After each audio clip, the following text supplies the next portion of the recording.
प्रधानमंत्री नरेंद्र मोदी 22वें भारत रूस शिखर सम्मेलन के लिए 8 से 9 जुलाई को रूस की यात्रा पर रहेंगे।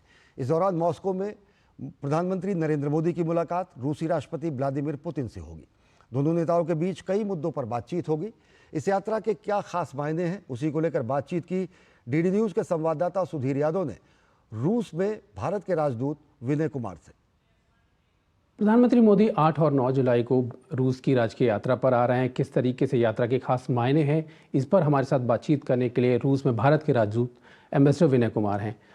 सर, करीब 5 साल बाद यह यात्रा हो रही है, तो क्या मायने हैं इस यात्रा के? सर, भारत और रूस के बीच सन 2000 से एनुअल समिट की परंपरा रही है, जिसमें हर साल हमारे प्रधानमंत्री और रूस के राष्ट्रपति विजिट एक्सचेंज करते हैं। तो लास्ट एनुअल समिट जो हुआ था वो 2021 में हुआ था, जब प्रेसिडेंट पुतिन भारत गए थे, और अब प्रधानमंत्री जी आ रहे हैं 2 सालों के बाद। तो ये विजिट उस कारण बहुत इम्पॉर्टेंट है कि हम रीस्टार्ट कर रहे हैं एनुअल समिट की परंपरा, और हमारे दोनों देशों के बीच का संबंध जो है बहुत विस्तृत है, मल्टीफैसेटेड है, और इसलिए लीडर्स के बीच में जब बातचीत होती है तो बहुत सारी इश्यूज़ पे चर्चा होती है, बहुत सारे नए डिसीजंस भी लिए जाते हैं, आगे आने वाले समय के लिए टारगेट भी फिक्स किया जाता है। तो हम इस विजिट से काफ़ी उम्मीद रखते हैं कि जो हमारे संबंध हैं वो और भी सुदृढ़ होंगे। जैसे हमारे कई मल्टीफेसेड रिलेशंस हैं, साइंस टेक की बात करें, डिफेंस रिलेशंस की बात करें, तो अगर इस बार की बात करें तो ख़ास तौर पर फोकस एरिया क्या रहेगा? किन जो एरियाज़ हैं उनमें ज़्यादा जो कोऑपरेशन है उसको बढ़ाने की बात की जा रही है? जो प्रमुख जो रिलेशनशिप का जो आज इश्यूज़ हैं जो हम बात कर रहे हैं, ट्रेड और इकोनॉमिक रिलेशनशिप हमारा बहुत बढ़ा है पिछले 2-3 सालों में, तो वो एक बहुत बड़ा एजेंडा होगा। भारत के एनर्जी सिक्योरिटी के लिए रूस के साथ संबंध बहुत जोड़ी हैं, उस पर बातचीत होगी। साइंस एंड टेक्नोलॉजी पे, क्लाइमेट चेंज एक बहुत बड़ा इशू है, जो उस पर एक हम डॉक्यूमेंट भी प्रिपेयर कर रहे हैं जिस पे बात आगे बढ़ेगी। रक्षा संबंध सर्वविदित है, हमारे बहुत घनिष्ठ संबंध हैं, उन पे भी चर्चा होगी। तो एक मल्टीफैसेटेड रिलेशनशिप जो है उसके सारे जो आयाम हैं उन पे चर्चा होगी। विभिन्न फॉर्मेट्स में जो मीटिंग हो रही है भारत प्रधानमंत्री जी और रूस के राष्ट्रपति के बीच में, तो पीपल टू पीपल रिलेशनशिप जो है वो भी बहुत गहरा है। हमारे कल्चरल सांस्कृतिक संबंध भी बहुत गहरे हैं। इन सारी चीज़ों पे भी चर्चा होगी। सर, एनर्जी सिक्योरिटी की बात आपने की, जिस तरह की अभी की जो पूरे वैश्विक हालात हैं उसमें ये बहुत अहम हो जाता है, तो इसको लेकर कोई ख़ास बातचीत और आगे होने की अगर उम्मीद हो तो? इसमें जो बातचीत का सबसे महत्वपूर्ण जो हिस्सा रहेगा कि अभी जो हमारा ट्रेड बढ़ा है, भारत जो इंपोर्ट कर रहा है एनर्जी, क्रूड और भी है, कुकिंग कोल, फर्टिलाइजर्स, इन रिलेशनशिप्स को, इन ट्रेड को कैसे सस्टेनेबल बनाया जाए, तो इस पे चर्चा होने की उम्मीद है। सर, हमारा डिफेंस कॉपरेशन बहुत लॉन्ग टाइम है, टाइम टेस्टेड है, इसमें कुछ खास ऐसा, क्योंकि हम जो सुखोई 30 MKI है वो लाइसेंस पे वहाँ बना रहे हैं, कमोव हेलीकॉप्टर भी रशिया हमें दे रहा है। इसके अलावा और जो हमारी रक्षा ज़रूरतें हैं उसका एक मेजर जो हिस्सा है वो रूस से पूरा होता है, तो रक्षा के लिहाज से कोई ख़ास नई बात, कुछ ऐसा होने की उम्मीद हो?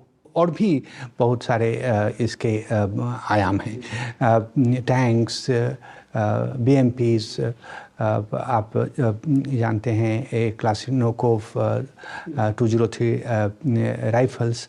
सो इन सारी चीज़ों पे लाइसेंस प्रोडक्शन इंडिया में हो रहा है, को प्रोडक्शन जिसको हम कहते हैं। इन सारी चीज़ों पे बातचीत होगी, और ये भी देखा जाएगा कि इन रिश्तों को और कैसे सुदृढ़ बनाया जाए, कैसे सस्टेनेबल बनाया जाए। जहाँ तक कोई नई सिस्टम की बात है वो तो अभी आकांक्षा नहीं है उसकी। सर पीएम मोदी और प्रेसिडेंट पुतिन दोनों के बीच एक बहुत अच्छा बॉन्ड है। किस तरीके की चीज़ें हैं, लगातार दोनों लोग कई इंटरनेशनल फोरम्स पे मिलते भी रहते हैं, फ़ोन के ज़रिए भी बातचीत होती रहती है। इसको लेकर आप कैसे देखते हैं सर? ये बिल्कुल सही है कि प्रधानमंत्री और रूस के राष्ट्रपति के बीच में व्यक्तिगत संबंध जो है, जिसको पर्सनल केमिस्ट्री कहते हैं, वो बहुत ही वार्म और फ्रेंडली हैं। दोनों के बीच में जो मैंने देखा है, बहुत ही खुल के बातचीत होती है। और इस बार भी जब प्रधानमंत्री जी आ रहे हैं तो दोनों लीडर्स के बीच में प्राइवेट मीटिंग भी है जो होगा। और ये बहुत यूजुअली नहीं होता है इस ढंग की मीटिंग। तो जब बात होगी तो उसके बारे में और आगे भी बताएंगे, लेकिन बिल्कुल ये सही बात है कि पर्सनल केमिस्ट्री जो है बहुत ही सुदृढ़ और बहुत ही वार्म है दोनों नेताओं के बीच में। सर तमाम सारे मुद्दों पे बात हुई है, लेकिन आतंकवाद एक ऐसा मुद्दा है जिस पर तमाम जो दोनों देश हैं वो लंबे समय से साथ में काम करते रहे, बात करते रहे। क्या आतंकवाद के मुद्दे पर कुछ और बातचीत आगे कुछ खास होने की उम्मीद? आतंकवाद हम भारत और रूस का के संबंध का बातचीत का एक बहुत अभिन्न हिस्सा रहा है।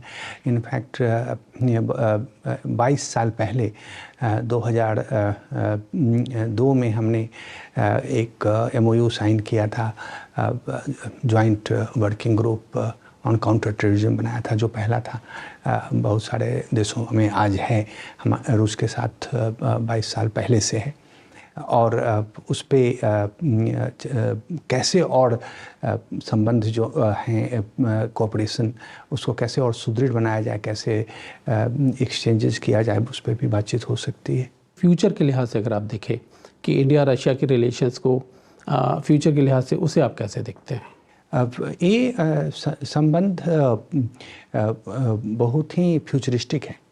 अब अगर हम देखें साइंस एंड टेक्नोलॉजी में जो दोनों देशों के बीच में कोऑपरेशन है, उसमें डिजिटल, उसमें जो कटिंग एज निश टेक्नोलॉजी का एरिया है, वो सारी चीज़ों में बातचीत होती है, कोऑपरेशन हो रहा है। एक फंड भी है जिसके अंदर में जॉइंट रिसर्च करने वाले साइंटिस्ट को सपोर्ट किया जाता है। तो भारत रूस का जो संबंध है वो सिर्फ ट्रेडिशनल और हिस्टोरिक ही नहीं है, बल्कि जैसे जैसे समय बदला है, जैसे जैसे विश्व वैश्विक परिस्थिति में बदलाव हुआ है, हमने इस संबंध को और उसी तरह से एक नया आयाम जोड़ते रहे हैं।